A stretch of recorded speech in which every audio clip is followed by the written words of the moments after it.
It was 2:50 p.m. Physics class. I was staring at the clock, my entire existence focused on each agonizing tick of the second hand. 8 more minutes. 8 more minutes of Mr. Brighton droning on about quantum mechanics. The pain was unbearable.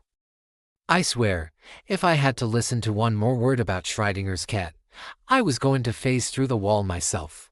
Next to me, Roman was fidgeting, practically vibrating with the need to escape. Finally, he couldn't take it anymore.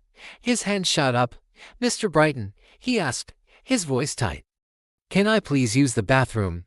Mr. Brighton stopped talking. He slowly turned his head, his dull gray eyes landing on Roman.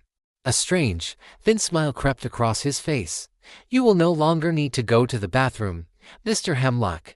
A collective shiver seemed to ripple through the classroom. What did that even mean? I glanced back at the clock, praying for the bell, but it hadn't moved. The second hand was frozen, pointing straight up at the 12. It was still 2:52. My heart started hammering against my ribs. I looked out the window. Everything was still. A bird was frozen mid-flap, suspended in the air. A car was stopped in the middle of the street. It was like looking at a photograph, a perfect, terrifying photograph of a world that had just stopped. A metallic click echoed through the silent room. Mr. Brighton had just locked the door. He turned back to us, that same unnerving smile plastered on his face. "Welcome," he said, his voice dripping with a calm that was far more frightening than any shout. "Welcome to the 21st second of 2:50 p.m. He spread his arms wide, as if presenting a masterpiece. Time has stopped for everyone, except for us. A wave of confusion and fear washed over us. This had to be a joke, some elaborate prank. But the stillness outside, the absolute silence, it was too real. Then Mr. Brighton delivered the final, bone-chilling blow. "Of course," he added, his eyes twinkling with something truly awful.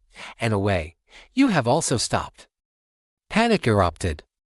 Everyone started talking at once. "What does he mean? This is crazy. I don't understand." "Check your pulse, Mr. Brighton suggested, his voice cutting through the noise like a scalpel. I pressed my fingers to my wrist. Nothing. I tried my neck. Still nothing. A cold dread, heavier than anything I'd ever felt, settled in my stomach. Around me, my classmates were doing the same, their faces paling, their eyes wide with dawning horror. No pulse, no heartbeat. We weren't breathing. We were just here, trapped in a single second, not quite alive, but not dead either. We were in stasis, puppets in his personal play. "You see," Mr. Brighton continued, pacing in front of the blackboard like a predator circling its prey. "It gets terribly lonely, being the only one who can move through a frozen world. I just wanted some company, some people I could control." His gaze landed on Roman again, who was still standing, paralyzed with fear. "And speaking of control, Mr. Hemlock, your little outburst earlier was quite disruptive. That's detention for you." The word detention hung in the air, suddenly imbued with a new, terrifying meaning. What did detention mean when time no longer existed? Roman didn't resist. His eyes went glassy, his body went limp, and he just complied. He followed Mr. Brighton, walking like a robot, towards the supply closet at the back of the room.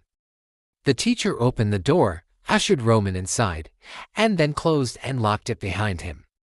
The rest of us sat frozen, not by the stop time, but by pure terror. What was he doing to Roman in there? My friend Kez, always the bravest one, slowly, silently crept towards the teacher's desk. Mr. Brighton was humming a little tune to himself. Completely ignoring us, Kaz's eyes scanned the scattered papers.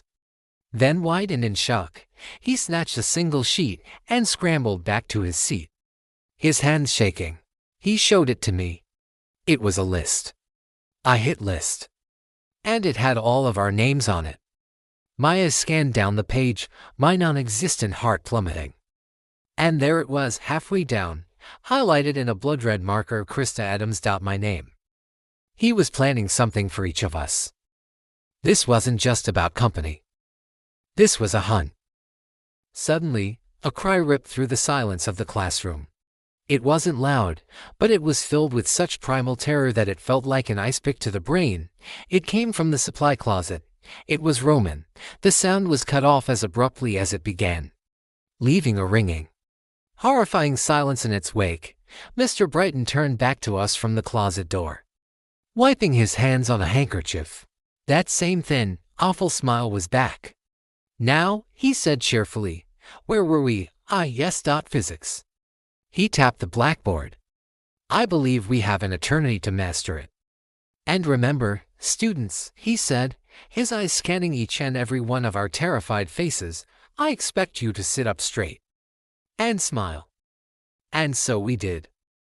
We sat there, perfectly still, with forced, grotesque smiles on our faces, trapped in the 21st second of 2:50 p.m., waiting for our turn for detention, waiting for our name to be called by a psychopath who had all the time in the world. Thanks for watching. If you enjoyed this story, don't forget to hit that like button and subscribe for more chilling tales. Let me know in the comments what you would do if you were trapped in this classroom. Stay safe, and see you next time.